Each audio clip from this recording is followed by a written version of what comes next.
J'ai un peu du mal avec le mot télétravail. Je trouve que déjà on regardise la chose tout de suite.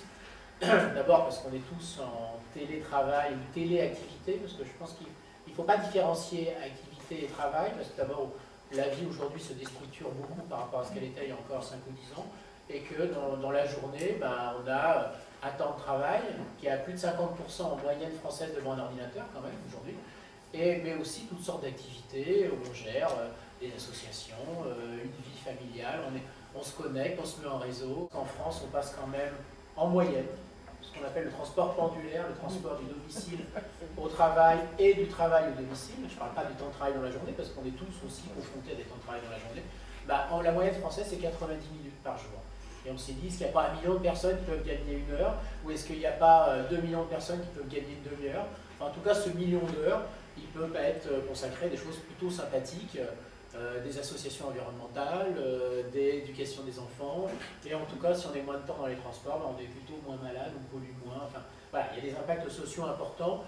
Puis derrière, c'est aussi de la création de valeur pour l'économie, parce que quand les gens sont plus performants, sont en ligne, etc., avec des outils efficaces, ils seront plus efficaces dans leurs organisations. On est sur une bascule totale de valeur. Moi, à l'école, on m'a appris que l'accès à la connaissance, à la ressource, au savoir, à l'information, c'était un truc rare, difficile. Aujourd'hui, on est exactement sur le contraire.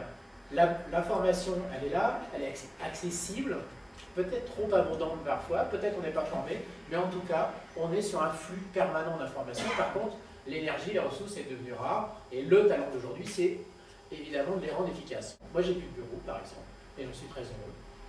Et je gère plein d'organisations, et mon bureau, c'est mon ordinateur qui est là, c'est celui qui sert, et mon téléphone, et voilà. Et ça, c'est une vraie rupture culturelle.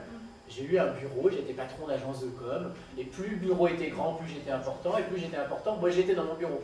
Et quand on parle sur le plan environnemental, notre problème c'est de mutualiser les espaces, plus on est important, plus on a des responsabilités, plus on a des grands bureaux, moins on y est. Et donc on a quand même un peu un blocage culturel. Maintenant, l'avantage de ne pas avoir de bureau, c'est quand je me balade, je dis, ah, 0 papier, vous me donnez tout sur des fichiers.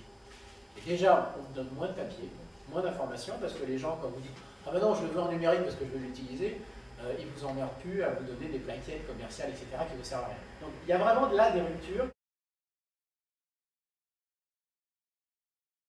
Ça crée un monde de l'incertain, ça crée un monde du complexe, on ne sait pas où on va, ça pose une question fondamentale, et ça c'est la question qu'on va trouver tout le temps quand on parle de travail à distance, de travail avec les machines, c'est celui de la confiance.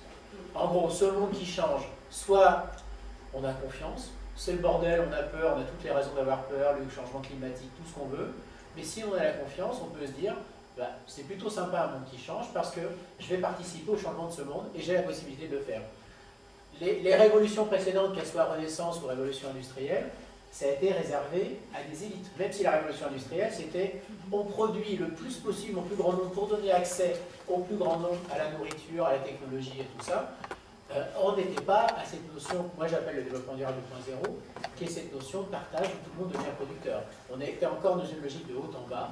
Aujourd'hui, et ça c'est pour ça que le télétravail me gêne en termes de terminologie, c'est qu'il est ancré dans la société d'avant, qui était celle où c'était de haut en bas. Aujourd'hui, chacun a la même importance, c'est producteur d'information. On est en train de changer de monde, et si on ne parle pas de culture, évidemment on ne change pas de monde, et évidemment on n'est pas dans des ouvertures et des évolutions.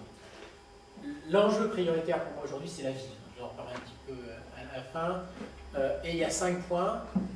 Les téléactivités, notamment la vidéoconférence, où aujourd'hui on est sur des capacités de vidéoconférence qui n'ont rien à voir. Si demain, quand je dis demain, c'est dans 2 ans, 3 ans, il y a des plaques comme les nouvelles générations qui vont arriver avec des écrans à 300 € qui vont faire 1 mètre carré et qui a de la fibre chez elles, et qui a une interaction intelligente, etc., d'un seul coup ça devient facile, ça devient aisé, etc. Donc il y a vraiment un passage important qui est en train de se faire vis-à-vis de la technologie. Ça veut dire aussi tout ça que si on est à 50% de notre temps aujourd'hui dans l'ordinateur, ça va être beaucoup plus demain, et qu'il y a quand même plein de problèmes que ça peut poser, c'est les problèmes de lieu. Je ne suis pas fondamentalement pour le télétravail à la maison. C'est bien 1 jour par semaine. Si Vélib ça marche, c'est parce qu'il y a la géolocalisation, parce que sur le téléphone vous pouvez trouver la borne pour le raccrocher, etc. Au début, je rappelle un rendez-vous chez Google, j'ai passé une demi-heure à raccrocher mon Vélib. Maintenant j'ai l'utilitaire, je sais où il y a des endroits libres pour le raccrocher. ça va très bien. Et un petit outil très intéressant en bas, quand on parle de mobilité, et évidemment quand on parle de télétravail, on parle de mobilité, ça à Amsterdam, c'est Cisco. Ils ont travaillé avec la ville d'Amsterdam sur l'information des gens.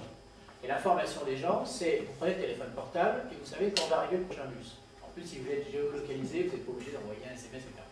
Donc ça existe dans beaucoup de villes. Et ils ont rajouté le taux de remplissage du bus. Et ça, c'est plutôt sympa parce que s'il y a un bus à 3 minutes après qui est plein à 20%, alors que celui qui arrive est plein à 90%, vous avez plus de chances de trouver une place. Et ce qu'ils ont fait d'assez rigolo, c'est qu'ils l'ont interfacé avec les réseaux sociaux. C'est-à-dire, vous savez qui de votre réseau social, évidemment, on n'est pas quand même à faire la surveillance, est dans le bus, le prochain, suite après, etc. Le développement durable va nous servir aussi, à mon avis, de grille d'analyse. Notamment parce que ce qu'on fait aujourd'hui, demain, ça va être dans le corps. Quand je dis demain, ça existe. À Barcelone ou à Stockholm, il y a des discothèques. Vous avez une puce électronique, vous la mettez sous la peau, comme ça vous sert de coup de fil pour entrer, vous sortir votre carte. Ça, c'est un temps gagné important.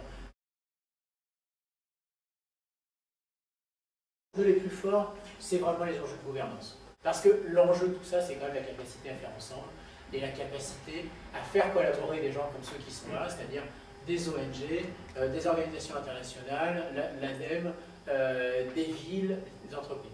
Comment on va collaborer? On est vraiment sur un monde qui change, c'est une affaire de collaboration, c'est une affaire aussi de rapport de force par moment, mais surtout de pouvoir travailler ensemble. L'enjeu aujourd'hui, tout ça, c'est plus d'arriver à trouver une bonne pratique à un endroit, un truc sympa, mais c'est de voir comment on va passer à grande échelle sur des vrais sujets intéressants. Comme dans le développement durable, comme sur l'énergie, les choix qu'on va faire dans les 5 à 10 prochaines années sont fondamentaux, ils engagent quand même fortement l'avenir. Quand je suis à Paris, j'ai une chambre dans un immeuble, je dois pouvoir joindre 15 bornes Wi-Fi. Et ça, la spécialité française, c'est que Triple Play, ça existe nulle part dans le monde. C'est une bêtise sans nom sur le plan énergétique, d'autant qu'on ne partage pas.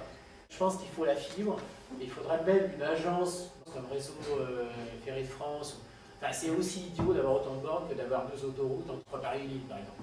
Voilà. Il y a un vrai problème de mutualisation, et surtout poussons la concurrence, tant mieux, qu'il y a des créations de services, etc., mais pas sur les infrastructures. Il y a une question d'innovation, il reste un champ formidable à inventer, il y a plein de produits, plein de services, etc., y compris création de richesses, de création d'entreprises, tout ce qu'on veut. Le point, c'est celui de la gouvernance. Si on impose ça, on n'y arrivera pas. Évidemment, si on prend le modèle nucléaire et qu'on l'applique au numérique, ben évidemment, on va un peu passer à côté des choses. L'aspect de la participation, et ça rejoint évidemment l'éducation et le reste, parce que derrière, c'est une question de collaboration et de solidarité. Et quand je parle de solidarité, ça renvoie à l'innovation, parce que si on n'invente pas des nouveaux modèles économiques, derrière, on ne va pas y arriver. C'est-à-dire que si on développe toutes ces nouvelles technologies, ces green tech, clean tech, etc., mais qu'on n'est pas capable d'inventer des modèles économiques comme Apple a inventé un modèle économique, on achète un service à 1 ou 2 euros, etc., qui les rend accessibles à tout le monde, et bien je crois qu'on va faire une bulle verte et tout ça va péter, et on va se prendre 10 ans de retard. Donc je crois qu'il y a vraiment des enjeux globaux, moi j'appelle ça développement durable 2.0, mais on pourrait appeler ça comme on veut, collaboration durable. L'enjeu, c'est celui du collectif et du différencié.